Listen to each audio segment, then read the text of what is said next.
कलीसिया नई व्यवस्था ग्रहण करती है, पुरानी व्यवस्था आसानी नहीं करती। पुरानी व्यवस्था को ग्रहण करने वाला जब बनोगे तब आपको ये सारी बातें समझ में आने लग जाएंगी। Hallelujah, hallelujah, hallelujah. बहुत ही रहस्यमय पजल्स की बातें हैं, लेकिन ये परमेश्वर के अनुग्रह से रखी गई और वो बार-बार हमारे साथ हालेलुया, हालेलुया। और बहुत सुंदर मैसेज है। ये एजकेल ने भविष्यवाणी करी, जो स्वयं एक देश बना हुआ था वो देश खत्म हो गया। उस देश पर हमेशा ही कभी किसी देश ने, कभी किसी देश ने, कभी किसी देश ने हमेशा शासन किया। ये जातियों के नाम जब आप पढ़ोगे तो जातियों का मतलब होता है नेशंस, राष्ट्र। कभी किसी राष्ट्र ने, कभी किसी राष्ट्र ने हमेशा इजराइल राष्ट्र पर चढ़ाई कर उसे नष्ट करने के लिए लगे रहे, और ये हमेशा तीतर भीतर से इवन एक झुंड में कभी रहे भी हैं तो फिर किसी देश ने आकर चढ़ाई कर ली। और यीशु मसीह की ऐसे शासनकाल में यहाँ ठहरा जब रोमी शासनकाल इजराइल के ऊपर चल रहा, रोम की गवर्नमेंट काम करती है। यीशु मसीह ने उस दौरान में काम किया, यीशु मसीह ने अपने लोगों को समझाया, यीशु मसीह ने अपना प्राण दिया। यीशु मसीह ने अपना प्राण देने के पश्चात में वो फिर उसका स्वर्गारोहण हो गया। Hallelujah, hallelujah, hallelujah, hallelujah. और उसके पश्चात में यीशु मसीह के जाने के बाद लगभग 70-80 साल के बाद में मंदिर भी टूट गया, फिर ये देश उजाड़ हो, इनकी देश सटे हुए बॉर्डर आसपास क्षेत्र है। ये क्या है, बहुत बड़ी तादाद से जो यहूदी वहां भी रह रहे थे, वहां पर भी लाखों यहूदियों को इस जर्मन के शासनकाल में सेकंड वर्ल्ड वॉर में मार दिया गया।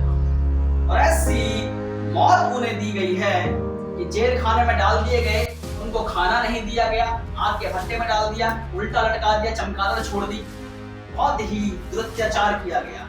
कलीसिया तो उस जमाने में सताई गई, लेकिन इस जमाने में आकर भी लगभग 70 साल लगभग बीत रहे हैं, सेकंड वर्ल्ड वॉर के 70-80 साल। इस वाले जमाने में भी आकर इन्हें उस समय पर कलीसिया और इस समय पर आकर यहूदियों को बहुत ज्यादा, हद से ज्यादा सताया, और इनका देश खंडर, इनका नगर खंडर, जो भूमि इनके पास में थी वो भूमि भी इनसे ले ली गई।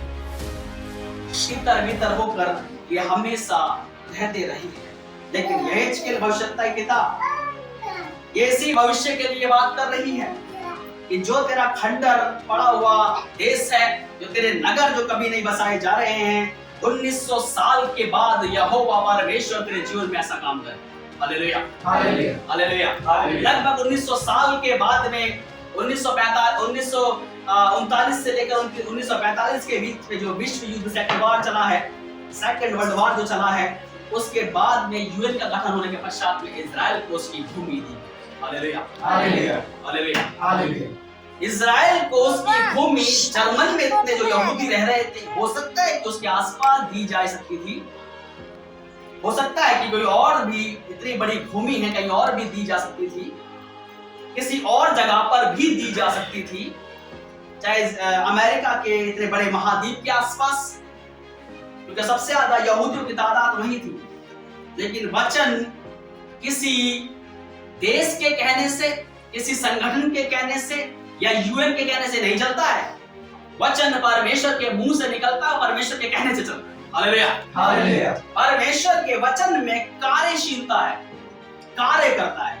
तब परमेश्वर ने जो पहाड़ तेरे प्रभु तू वो दिन वापस लिया। Hallelujah, hallelujah. कई बार बताया मैंने, जिस दिशा में सुलेमान का मंदिर दाऊद के द्वारा जो मिला, परमेश्वर के अनुग्रह से सुलेमान ने बनाया, परमेश्वर ने दिया, जिस दिशा में, पूरा पश्चिम का पश्चिम, जिस दिशा में सुलेमान का मंदिर हुआ करता था ना, यहूदी लोग उसी दिशा की ओर, जो उनकी दीवार होती है घर की, जैसे घर है, मैंने बताया कई बार, वो दिशा की ओर में उस घर की दीवार का जो हिस्सा है, जैसे ये दीवार है, वो पेंट नहीं करता आज भी ऐसे।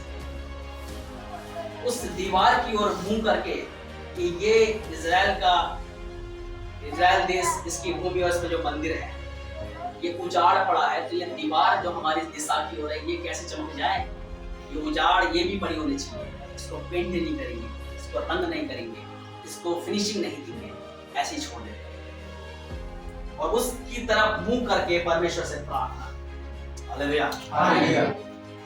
तू परमेश्वर के मंदिर की ओर दृष्टि करना। ये अपनी भूमि की ओर दृष्टि करते थे, मंदिर की ओर दृष्टि करते थे। प्रभु तुम्हें वापस उस देश में, उस मंदिर की ओर ले जा जहां तुम वास करते हो। Hallelujah, hallelujah, hallelujah, hallelujah. जो कि इज़राइल की भूमि उसी जगह पर इज़्जना है। ये परमेश्वर का वचन है, जो परमेश्वर वचन में मुंह से निकालता है वैसा ही करता है। Hallelujah, hallelujah, hallelujah. हालेलुया। तुम इधर उधर तीतर बीतर हुए क्योंकि तुमने परमेश्वर के पुत्र को घात किया, तुमने परमेश्वर के पुत्र को लटकाया और उसी कारण से तुम पे शाप आ पड़ा है। तभी तुम इधर उधर तीतर बीतर हुए, लेकिन तुमने पश्चाताप किया। 1900 साल के बाद तुम्हारी सुधि ली गई। Hallelujah, hallelujah. परमेश्वर का इनकार करना परमेश्वर को घात करने के समान है। परमेश्वर के विरुद्ध में हो जाना, परमेश्वर से पंगा लेना, अपने ऊपर विपत्ति ले आने के समान है। जो परमेश्वर पुत्र इज़राइल के बीच में आके इज़राइलियों को वचन सुना रहा है, उसको ना सुनकर उससे घात किया और क्या बोला? भीड़ क्या कहने लगी? इसका लहू हमारे और हमारी पीढ़ी पर आए। तो लो बेटा, यही बोला ना पुत्र के विषय में, इसे क्रूस की मौत दी जाए, हमारे लिए बरअब्बा को छोड़ दो। चिल्लाओ, क्योंकि इन्होंने ऐसा किया। लेकिन परमेश्वर की योजना, परमेश्वर का वचन कि तू उजाड़ा जाएगा, लेकिन परमेश्वर फिर भी तेरी सुधि लेगा। लेकिन बहुत दुख होते होते तेरे साथ ऐसा होगा बात। हालेलुया।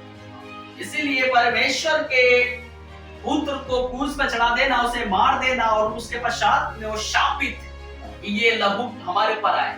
पिलातुस ने क्या किया? उसके लहू में सहभागी ना होने के लिए अपने